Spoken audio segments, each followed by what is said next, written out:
Breaking news. భారీ వర్షాలతో తెలుగు రాష్ట్రాలు చిగురుటాకులా వణికిపోతున్నాయి. ఇప్పటికే విజయవాడ పూర్తిగా జల దిగ్బంధంలో చిక్కుకుంది. ఒక్కసారి ఆ దృశ్యాలు చూడండి ఆర్టీవీ స్క్రీన్ పైన. గత 20 సంవత్సరాలలో ఎన్నడూ చూడని విధంగా విజయవాడ మొత్తం జల దిగ్బంధంలో చిక్కుకుంది. అసలు హైదరాబాద్కి రావటానికి విజయవాడ హైవేనే క్లోజ్ చేయాల్సిన పరిస్థితి వచ్చింది. అంటే విజయవాడ హైదరాబాద్ హైవేనే క్లోజ్ చేయాల్సి వచ్చింది అంటే ఎంత భయానక పరిస్థితి ఉందో అర్థం చేసుకోవచ్చు. నిన్న విజయవాడ వైపుకి రావడానికి, విజయవాడ వైపు నుంచి హైదరాబాద్ రావడానికి, హైదరాబాద్ నుంచి విజయవాడ వెళ్ళడానికి కూడా అవకాశం లేని విధంగా ఉంది.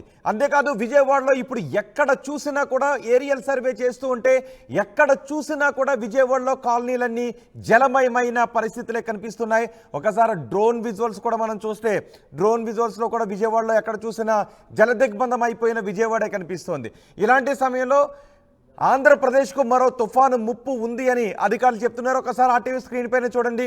విజయవాడలో గత కొన్ని సంవత్సరాలలో ఇలాంటి పరిస్థితిని అక్కడ ప్రజలు ఎదుర్కోలేదు, అక్కడ ప్రజలు చూడలేదు. ఎక్కడ చూసినా నడుంలోతు నీళ్లు, మోకాళ్ళలోతు నీళ్లే దర్శనమిస్తున్నాయి. ఇళ్లలోకి పూర్తిగా వరద నీరు వచ్చి చేరడంతో ప్రజలు బిక్కుబిక్కుమంటూ గడుపుతున్నారు. విజయవాడకి ఇప్పటికే ఎన్డీఆర్ఎఫ్ బృందాలు కూడా చేరుకున్నాయి. లోతట్టు ప్రాంతాల ప్రజలను సురక్షిత ప్రాంతాలకు చేరవేయటానికి విజయవాడకు ఎన్డీఆర్ఎఫ్ బృందాలు చేరుకున్నాయి. తమిళనాడు నుంచి, పంజాబ్ నుంచి, ఒడిశా నుంచి ఎన్డీఆర్ఎఫ్ బృందాలు వచ్చాయి. అంతేకాదు పవర్ బోట్లు, రెస్క్యూ బోట్లు కూడా అక్కడికి తీసుకొచ్చారు. సహాయక చర్యల్లో 8 ఎన్డీఆర్ఎఫ్, 10 ఎస్డీఆర్ఎఫ్ బృందాలు ఇప్పుడు పాలు పంచుకుంటూ ఉన్నాయి. వాయు మార్గం ద్వారా కూడా సహాయక చర్యల్లో పాలు పంచుకుంటూ ఉన్నారు. ఒకసారి ఆ దృశ్యాలు చూడండి. ఎక్కడ చూసినా విజయవాడలో మీరు 360 డిగ్రీస్ చూస్తే విజయవాడ మొత్తం జల దిగ్బంధంలో ఉంది. కొన్ని ఒక కాలనీ, 2 కాలనీల, ఒక చోట 2 చోట్ల అనేది కాదు. విజయవాడ ఎక్కడ చూసినా 360 డిగ్రీస్ మీరు అలా చూస్తే విజయవాడ జల దిగ్బంధంలో చిక్కుకున్న దృశ్యాలు మనకి కనిపిస్తూ ఉన్నాయి. ఎక్కడ ఒకసారి అలా చూడండి. వాళ్ళు అపార్ట్మెంట్లో ఉన్నవాళ్ళు, ఇళ్లలో ఉన్నవాళ్ళు బయటికి రాలేని పరిస్థితి, ఇంట్లో ఉండలేని పరిస్థితి, ఇంటి లోపలికి కూడా నీళ్ళు వచ్చాయి. ఎక్కడ చూసినా ఆ డ్రోన్ విజువల్స్ ఎక్కడ చూసినా కూడా జల దిగ్బంధమే కనిపిస్తుంది. కొన్ని చోట్ల ఇళ్ల పైకప్పుల వరకు కూడా నీళ్లు చేరిన దృశ్యాలు మనకు కనిపిస్తున్నాయి. కృష్ణానది విజయవాడ ఏకమైపోయిందా, బంగాళాఖాతం విజయవాడ ఏకమైపోయిందా అనే విధంగా ఇప్పుడు అది ఇందిరానగర్లో కూడా గత కొన్ని సంవత్సరాలుగా ఎప్పుడు భారీ వర్షాలు కురిసినప్పటికీ ఇలాంటి పరిస్థితి ఎప్పుడు కూడా కనిపించలేదు. కానీ ఇప్పుడు ఎగువ నుంచి వస్తున్న కృష్ణానదిలోకి వస్తున్న నీళ్లు, అలాగే ఆంధ్రప్రదేశ్లో కురుస్తున్న భారీ వర్షాలు, విజయవాడలో కురుస్తున్న భారీ వర్షాల కారణంగా ఇప్పుడు విజయవాడ ఇలా జల దిగ్బంధంలో ఉంది. విజయవాడలో గత 20 సంవత్సరాలుగా ఇలాంటి పరిస్థితిని ప్రజలు ఎప్పుడూ కూడా చూడలేదు. ఒకసారి చూడండి, కిలోమీటర్ల కొద్దీ ఎక్కడ చూసినా కూడా నీళ్ళే కనిపిస్తున్నాయి. సహజంగా విజయవాడలో ట్రాఫిక్ జామ్లు ఎక్కువ అవుతూ ఉంటుంటాయి. కిలోమీటర్ల కొద్దీ ఎక్కడ చూసినా వాహనాల ట్రాఫిక్ జాములతో కూడా పరిస్థితులు కనిపిస్తూ ఉంటుంటాయి. కానీ ఇప్పుడు విజయవాడలో ఎక్కడ చూసినా జల దిగ్బంధంలో విజయవాడ కనిపిస్తూ ఉంది. ఈ వీధి ఆ వీధి అని లేదు, అది పెట్రోల్ బంక్లో కూడా ఏ విధంగా వర్షపు నీటితో నిండిపోయిందో మనం చూడొచ్చు. షాపింగ్ కాంప్లెక్స్లు, ఇళ్ళు, అపార్ట్మెంట్లు, సెల్లార్లు ఎక్కడ చూసినా జల దిగ్బంధమే కనిపిస్తుంది. ఇది ఇందిరానగర్ని ఈ విధంగా ఎప్పుడు కూడా చూడలేదు. ఇప్పుడు మీరు చూస్తున్నది పాత రాజేశ్వరిపేట. విజయవాడ నుంచే బయట ప్రాంతాలకు వెళ్ళిన వాళ్ళు కూడా దృశ్యాలు చూసి అనుకుంటూ ఉన్నారు, ఇలాంటి దృశ్యాలు విజయవాడలో మేము ఎప్పుడూ చూడలేదని అనుకుంటూ ఉన్నారు. పాత రాజేశ్వరిపేటలో మనం చూడొచ్చు, ఎక్కడ చూసినా జల దిగ్బంధమైన ఏరియానే కనిపిస్తోంది. ఎక్కడ చూసినా నీళ్లతో నిండిపోయిన ప్రదేశమే కనిపిస్తూ ఉంది. అందుకే ఆంధ్రప్రదేశ్ ప్రభుత్వం అలర్ట్ అయింది. ప్రాంతాల వారీగా అధికారులను నియమించింది. అధికారుల దగ్గర నుంచి ఎప్పటికప్పుడు సమీక్ష నిర్వహిస్తూ పరిస్థితిని అంచనా వేస్తుంది. ఈ దృశ్యాలు కేవలం ఆర్టీవీ దగ్గర మాత్రమే ఉన్నాయి.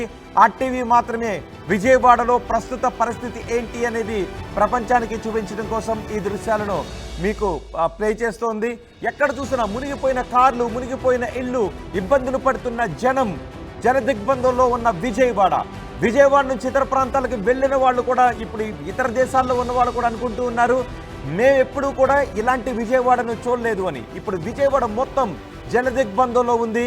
అన్ని ఏరియాలు కూడా, ప్రకాశం బ్యారేజ్ దగ్గర అయితే ప్రమాదకర స్థాయిలో కృష్ణమ్మ పరవళ్లు తొక్కుతూ ప్రవహిస్తోంది. కృష్ణమ్మ ఉగ్ర రూపంతో పరవళ్లు తొక్కుతూ వెళుతూ ఉంది. కొత్త రాజేశ్వరిపేట, కొత్తరాజేశ్వరిపేటలో ఎటువంటి పరిస్థితి ఉందో మనం చూడొచ్చు. కిలోమీటర్ల మేర ఎక్కడ చూసినా 360 డిగ్రీస్లో ఎక్కడ చూసినా జలదిగ్బంధమైన విజయవాడ కనిపిస్తుంది. ప్రకాష్ నగర్ పైపుల రోడ్ ఇది. ఎప్పుడైనా మీరు చూసారా ప్రకాష్ నగర్ పైపుల రోడ్ దగ్గర ఇలాంటి పరిస్థితిని? అందుకే విజయవాడ ఏంటి ఇలా అయిపోయింది, ఏంటి విజయవాడ జలదిగ్బంధంలో చిక్కుకుందని అందరూ కూడా చర్చించుకుంటున్నారు. ఆ దృశ్యాలు చూసి ఒక్కసారిగా నేను ఎప్పుడు ఇలా విజయవాడ చూడలేదని ఒక్కసారి మీ అభిప్రాయాన్ని కూడా కమెంట్ బాక్స్లో రాయండి. విజయవాడలో ఉంటున్న వాసులు, విజయవాడ నుంచి బయటికి వెళ్ళిన వాళ్ళు ఎప్పుడైనా మీరు విజయవాడని ఇలా చూసారా? మీ అభిప్రాయాన్ని కమెంట్ బాక్స్లో తెలియచేయండి. ఒకసారి అలా చూడండి. ప్రకాష్ నగర్ పైపుల రోడ్ అది. ప్రకాష్ నగర్ పైపుల రోడ్డు మొత్తం జలదిగ్బంధంలో ఉంది. చిన్న చిన్న ఇళ్ళు అయితే పైకప్పుల వరకు నిండిపోయిన ప్రకాష్ నగర్ పైపుల రోడ్డు ఇది. ఎక్కడ చూసినా విజయవాడలో ఈ వీధి ఆ వీధి, ఈ నగర్ ఆ నగర్ అనేది లేదు. మొత్తం ఎక్కడ చూసినా జలదిగ్బంధంలో ఉన్న విజయవాడ కనిపిస్తుంది. ఒకసారి మీరు ఎత్తైన ప్రదేశంలో నిలబడి చుట్టూ తిరిగితే మొత్తం 360 డిగ్రీస్లో జలదిగ్బంధంలో ఉన్న విజయవాడ. ప్రకాశం బ్యారేజ్ ఇప్పుడు ప్రమాదపు అంచుల్లో ఉంది. ఇంతకు ముందే సుజనా చౌదరి కూడా అక్కడికి వచ్చారు. అక్కడ ఉన్న పరిస్థితిని అంచనా వేశారు. ప్రకాశం బ్యారేజీని దేవుడు కాపాడాలి అంటూ ఆయన కామెంట్ చేశారు. అంటే పరిస్థితిని అంచనా వేసుకోవచ్చు. ప్రకాశం బ్యారేజ్ దగ్గర నుంచి ఎక్కడి నుంచో బోట్లు కొట్టుకొచ్చి అక్కడ గేట్లను ధ్వంసం చేసింది. ప్రకాశం బ్యారేజ్ దగ్గర కృష్ణమ్మ ఎప్పుడూ చూడని విధంగా ఉరుకులు పరుగులతో వెళ్తోంది, గర్జిస్తూ వెళ్తోంది కృష్ణమ్మ. ప్రకాశం బ్యారేజ్ దగ్గర కృష్ణమ్మ గర్జిస్తూ వెళుతూ ఉండటంతో ప్రకాశం బ్యారేజ్కి ఎటువంటి ముప్పు వాటిల్లుతుందోననే భయం అందరిలోనూ ఉంది. ఎందుకంటే దిగువన నాగాయలంక, దివిసీమ వీళ్ళంతా కూడా భయాన్ని వ్యక్తం చేస్తున్నారు ఏం జరుగుతుందోనని. గతంలో దివిసీమకు అప్పట్లో ఉప్పెనొచ్చింది. కానీ లంక గ్రామాలు కూడా ఇప్పుడు కృష్ణానది పరివాహక ప్రాంతంలో ఉన్న లంక గ్రామ వాసులు భయాందోళన వ్యక్తం చేస్తూ ఉన్నారు. ఎందుకంటే అక్కడ ప్రకాశం బ్యారేజ్కి ఇప్పటికే 3 గేట్లు ధ్వంసమయ్యాయి. అక్కడ కొట్టుకొచ్చిన బోట్ల కారణంగా మొత్తం అన్ని గేట్లను ఎత్తి నీటిని దిగువకు విడుదల చేస్తూ ఉన్నారు. దీంతో ముంపు ప్రాంతాల వాసులు ఏ క్షణాన్ని ఏం జరుగుతుందోననే భయాన్ని వ్యక్తం చేస్తున్నారు. ఇప్పట్లో వరద తగ్గకపోతే ఎటువంటి పరిణామమైన చోటు చేసుకునే అవకాశం ఉందనే భయాన్ని వ్యక్తం చేస్తున్నారు. ఆంధ్రప్రదేశ్ ప్రభుత్వం అలర్ట్ అయింది. ముఖ్యమంత్రి చంద్రబాబు అధికారులకు ఆదేశాలు జారీ చేశారు. ఎక్కడికక్కడ అధికారులను నియమించారు. అధికారులు గ్రౌండ్లో ఉన్న సమాచారాన్ని పై స్థాయి అధికారులకు చేరవేస్తున్నారు. ఎక్కడ ఎటువంటి సహాయక చర్యలు అవసరమవుతాయనే విషయాన్ని వెంటనే పై స్థాయి అధికారులకు చేరవేయడం, ఆ సహాయాన్ని ఆ ప్రాంతాలకు పంపించటం, ఈ పనిలో అధికారులందరూ కూడా నిమగ్నమైపోయారు. ప్రకాశం బ్యారేజ్ని ఒక్కసారి చూడండి. ప్రకాశం బ్యారేజ్ని ఆర్టీవీ మీకు ఎక్స్క్లూజివ్గా అందిస్తోంది. ప్రకాశం బ్యారేజ్ దగ్గర ఉన్న వరద ఉధృతిని మొత్తం అన్ని గేట్లను ఎత్తి నీటిని దిగువకు విడుదల చేస్తూ ఉన్నారు. దీంతో ప్రకాశం బ్యారేజ్ ఇప్పటికే ప్రకాశం బ్యారేజ్ని ఒక కొత్త ప్రకాశం బ్యారేజీ నిర్మించాలనే ప్రతిపాదనలు ఉన్నాయని ఇంతకుముందే సుజనా చౌదరి కూడా చెప్పారు.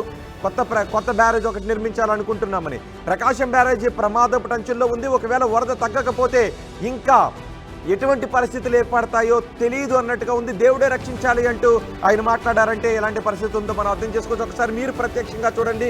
ప్రకాశం బ్యారేజీని ఇంత ఉధృతంగా మీరు ఎప్పుడైనా చూసారా? మీ అభిప్రాయాన్ని కామెంట్ బాక్స్లో రాయండి. ఇలాంటి పరిస్థితుల్లో ఆంధ్రప్రదేశ్కి మరో వాయుగుండం ఉంది. బంగాళాఖాతంలో మరో వాయుగుండం ఏర్పడుతోంది అని అధికారులు చెప్తూ ఉండటంతో ఇప్పట్లో వరద తగ్గే పరిస్థితి లేదా అంటూ ఆంధ్రప్రదేశ్ ప్రజలు భయాన్ని వ్యక్తం చేస్తూ ఉన్నారు. ఒకసారి చూడండి ప్రకాశం బ్యారేజీని ఇలా మీరు ఎప్పుడైనా చూసారా? ప్రకాశం బ్యారేజ్ దగ్గర గర్జిస్తూ కృష్ణమ్మ ప్రకాశం బ్యారేజ్ గేట్లను తెంచుకొని బంగాళాఖాతంలో కలుస్తోంది. దివిసీమ దగ్గర ఇప్పుడు ఇంకా వరద ఉధృతి పెరుగుతోంది. ఇన్ఫ్లో తగ్గడం లేదు, ఇంకా వరద ఉధృతి పెరుగుతోంది. ఎగువన కురుస్తున్న వర్షాలతో ఇంకా వరద ఉధృతి పెరుగుతోంది. ఇటు మహారాష్ట్ర, తెలంగాణలో భారీ వర్షాలు కురుస్తున్నాయి. రెడ్ అలర్ట్ ప్రకటించారు. ఎగువన కురిసే వర్షాలతో కృష్ణానదికి ఇంకా వరద ఉధృతి పెరిగితే ఎటువంటి పరిస్థితులు ఉంటాయనే భయాన్ని వ్యక్తం చేస్తూ ఉన్నారు. ఒక్కసారి మనం అధికారులు ఎటువంటి హెచ్చరికలు జారీ చేస్తున్నారనే వివరాలు నేను మీకు అందిస్తాను. ఆంధ్రప్రదేశ్కి మరో తుఫాను ముప్పు ఉందని చెప్తున్నారు. ఇప్పటికే వర్షాలతో ఆంధ్రప్రదేశ్ అతలాకుతలం అవుతోంది. విజయవాడ చిగురుటాకులా వణికిపోతోంది. ఇలాంటి పరిస్థితుల్లో ఈ నెల 6-7 తేదీల్లో బంగాళాఖాతంలో మరో అల్పపీడనం ఏర్పడే అవకాశం ఉంది అని వాతావరణ శాఖ అధికారులు చెప్తున్నారు. ఆ అల్పపీడనం బలపడి తుఫాన్గా మారే అవకాశం ఉంది అని వాతావరణ శాఖ అధికారులు చెప్తున్నారు. చూడండి ఒకసారి విజయవాడలో మీరు కృష్ణమ్మను ఇలా ఎప్పుడైనా చూసారా? ఇంత ఉధృతంగా ఉగ్ర రూపాన్ని దాల్చి, ఇంత ఉగ్ర రూపాన్ని కృష్ణమ్మ చాలాసార్లు ఉగ్ర రూపాన్ని దాల్చి ప్రవహించింది, కానీ ఇంత ఉగ్ర రూపం దాల్చిన కృష్ణమ్మను మీరు ఎప్పుడైనా చూసారా? ఇంత జనదిగ్బంధంలో ఉన్న విజయవాడని మీరు ఎప్పుడైనా చూసారా? మీ అభిప్రాయాన్ని కమెంట్ బాక్స్లో రాయండి. నేనైతే ఇంత ఉగ్ర రూపంలో ఉన్న కృష్ణమ్మను చూడలేదు, ఇంత జనదిగ్బంధంలో ఉన్న విజయవాడను నాకు తెలిసి నేను చూడలేదు. బంగాళాఖాతంలో ఈ నెలలో మరో అల్పపీడనం ఏర్పడే అవకాశం ఉందని వాతావరణ శాఖ అధికారులు చెప్తున్నారు. అంతేకాదు, మరో పిడుగు లాంటి వార్త, ఇది మరో పిడుగు లాంటి వార్త. ఓరానుకో అల్పపీడనం ఏర్పడే అవకాశం ఉంది అని ఐఎండీ చెప్తోంది. దీనివల్ల దేశమంతటా విస్తారంగా వర్షాలు కురుస్తాయని ఐఎండీ అంచనా వేస్తోంది. దేశమంతటా విస్తారంగా వర్షాలు కురిస్తే కృష్ణమ్మకు ఇప్పట్లో వరద ఉధృతి తగ్గే అవకాశం లేదు అని హెచ్చరికలు వినిపిస్తూ ఉన్నాయి. విశాఖ వాతావరణ శాఖ అధికారులు ఏం చెప్తున్నారు మా ప్రతినిధి శివరామకృష్ణ అందిస్తారు. శివరామకృష్ణ, బంగాళాఖాతంలో ఏర్పడిన అల్పపీడనం నిన్న అర్ధరాత్రి 12 నుంచి 2:30 లోపు తీరం అయితే దాటింది. అయితే రానున్న రోజుల్లో వాతావరణం ఏ విధంగా ఉండబోతుందని చెప్పి విశాఖ వాతావరణ కేంద్రం అధికారి శ్రీనివాస్ గారు మనతో పాటు ఉన్నారు. సార్ చెప్పండి, ఈ తీరం దాటింది కదా, రానున్న రోజుల్లో ఈ వర్షపాతం ఎక్కువ నమోదు ఈ పరిస్థితుల్లో ఏ విధంగా ఏర్పడుతుంది? అయితే నిన్న అర్ధరాత్రి అయితే సుమారు 12:30 మరియు 2:30 గంటల మధ్యన కలింగపట్నం దగ్గరలో అయితే తీరాన్ని వాయుగుండంగా దాటింది. అది ప్రస్తుతం ఇప్పుడు అదే డైరెక్షన్లో, అంటే వాయు దిశగా వెళ్తూ ఇప్పుడు విశాఖపట్నంకి వాయువ్యంగా 150 కిలోమీటర్లను, కలింగపట్నంకి పశ్చిమ వాయువ్యంగా 190 కిలోమీటర్స్ దూరంలోను, అలాగే నెక్స్ట్ ఛత్తీస్గఢ్లో ఉన్నటువంటి ఈ ప్రాంతానికి జగదల్పూర్కి 60 కిలోమీటర్స్ దూరంలో ఆగ్నేయంగా కేంద్రీకృతమైంది. ఇది ఈ డైరెక్షన్లో వెళ్తూ అంటే ఉత్తరాంధ్ర మరియు దక్షిణ ఒరిస్సా, దక్షిణ ఛత్తీస్గఢ్ ఈ ప్రాంతం ఇలా వెళ్తూ క్రమేపీ నెక్స్ట్ కమింగ్ 24 అవర్స్లో గ్రాడ్యువల్గా వీకెన్ అయ్యే ఛాన్సెస్ అయితే ఉన్నాయి. ఇప్పుడు ఉన్నటువంటి ఈ ప్రాంతాల్లో ఉన్నటువంటి ఈ వాయుగుండం దృష్ట్యా ఇంకా మనకి నెక్స్ట్ కమింగ్ 24 అవర్స్ వరకు కూడా మన ప్రాంతాల్లో అంటే కొన్ని ప్రాంతాలకు అయితే మనం రెడ్ అలర్ట్ కూడా ఇంకా అయితే ఈరోజు కూడా కంటిన్యూ చేస్తున్నాం. అవి అయితే ముఖ్యంగా ఎక్కడ ఉన్నాయంటే పల్నాడు, ఎన్టీఆర్, గుంటూరు, ప్రకాశం ఈ జిల్లాలకైతే ఈరోజు కూడా రెడ్ అలర్ట్. అలాగే మరికొన్ని జిల్లాలైనటువంటి ఏలూరు, కృష్ణా, బాపట్ల వీళ్ళు కూడా ఆరెంజ్ అలర్ట్ అయితే ఇస్తున్నాం. అంటే ఈ జిల్లాలో అయితే భారీ వర్షాలు, రెడ్ అలర్ట్ ఉండే జిల్లాలో భారీ నుంచి అతి భారీ వర్షం రావచ్చు అన్న మనం ఫోర్కాస్ట్ అయితే ఇస్తున్నాం. అలాగే ఈ జిల్లాలే కాకుండా మిగతా జిల్లాలైనటువంటి ఉత్తరాంధ్రలో కానీ దక్షిణ కోస్తాలో ఉన్న జిల్లాల్లో కూడా లైట్ టు మోడరేట్ అంటే ఓ మోస్తరు వర్షాలు వైడ్ స్ప్రెడ్గా వచ్చేటువంటి అవకాశం ఉన్నట్టు కూడా మనం ఫోర్కాస్ట్ ఇస్తున్నాం. నెక్స్ట్ ఇప్పుడు ఇంకా ఈ ఎదురుగాల ప్రభావం ఇంకా నెక్స్ట్ కమింగ్ 12 అవర్స్ కూడా ఉత్తరాంధ్ర మీద ఉండే ఛాన్స్ ఉన్నాయి. అలాగే తీరం వెంబడి కూడా బలమైన ఎదురుగాలు ఇంకా కంటిన్యూ అవుతున్నాయి. అలాగే రఫ్నెస్ కూడా ఇంకా కంటిన్యూ అవుతున్న చేత ఎంటైర్ కోస్ట్లో ఉన్నటువంటి మత్స్యకారులు అందరినీ కూడా వేట వెళ్ళొద్దని చెప్తున్నాం. అలాగే నౌకాశ్రయాలకి మనం ఇచ్చినటువంటి ఇన్స్ట్రక్షన్స్ ఏమిటి ఉన్నాయంటే లోకల్ కాస్టనరీ సిగ్నల్ నెంబర్ 3 ఇవి ఎగరవలసిందిగా మనం చెప్పాం. వాటిని కూడా ఈరోజు రిమూవ్ చేయవలసిందిగా వాళ్ళందరికీ కూడా చెప్పాం. నెక్స్ట్ లాస్ట్ 24 అవర్స్ వరకు ఉన్నటువంటి పరిస్థితి సమీక్షిస్తే as ప్రొడక్టెడ్ we have seen wide spread rains over the entire coastal Andhra Pradesh. అలాగే వీటిల్లో as ప్రొడక్టెడ్ extremely heavy rain falls కూడా కొన్ని ప్రాంతాలు అయితే నమోదైంది. ముఖ్యంగా అయితే అమరావతి, తిరువూరు ఈ ప్రాంతాల్లో అయితే 26 సెంటీమీటర్స్ వచ్చింది. అలాగే నెక్స్ట్ గుంటూరులో అయితే 23 centimetres, next Eluru 21 centimetres and Achampet 19, గుంటూరులో ఉన్నటువంటి తెనాలి, మంగళగిరిలో 17 సెంటీమీటర్స్, ఇలా చాలా చోట్ల heavy rains, moderate heavy rains కూడా నమోదైంది. ఈ పరిస్థితుల్లో ఇంకొక నెక్స్ట్ 1 or 2 డేస్ మనకి ఈ రెయిన్ఫాల్ యాక్టివిటీ మన కోస్టల్ డిస్ట్రిక్ట్స్లోను కానీ లేకపోతే రాయలసీమలో కూడా ఉండే ఛాన్స్ ఉన్నాయి. ఈ విజయవాడ, గుంటూరులో చూస్తుంటే చాలా విస్తారంగా వర్షాలు పడే అవకాశం అయితే ఉంది. రానున్న రోజులు ఇంకా విస్తారంగా పెరిగే అవకాశం ఉందా, తగ్గుముఖం పట్టచ్చా? అంటే గ్రాడ్యువల్గా రెయిన్ఫాల్ యాక్టివిటీ తగ్గుతుంది. ఈరోజు కూడా మనం రెడ్ అలర్ట్ ఇచ్చిన జిల్లాలో అయితే భారీ వర్షాలు నమోదయ్యే ఛాన్సెస్ ఉన్నాయి. ఈ అలర్ట్స్ ఇచ్చారు కదా, కొన్ని ఉపసంహరించుకున్నారు, ఎక్కడెక్కడ ఉపసంహరించుకున్నారు? నౌకాశ్రయాల వరకు అయితే మనం ఉపసంహరించుకున్నాం. నౌకాశ్రయాలకి అయితే సిగ్నల్స్ వాళ్ళకి ఇంకా స్క్వాలీ వెదర్ కొంచెం విండ్ స్పీడ్స్ కొంచెం గ్రాడ్యువల్గా వాళ్ళకి తగ్గుతున్నాయి. అంచేత వాళ్ళకి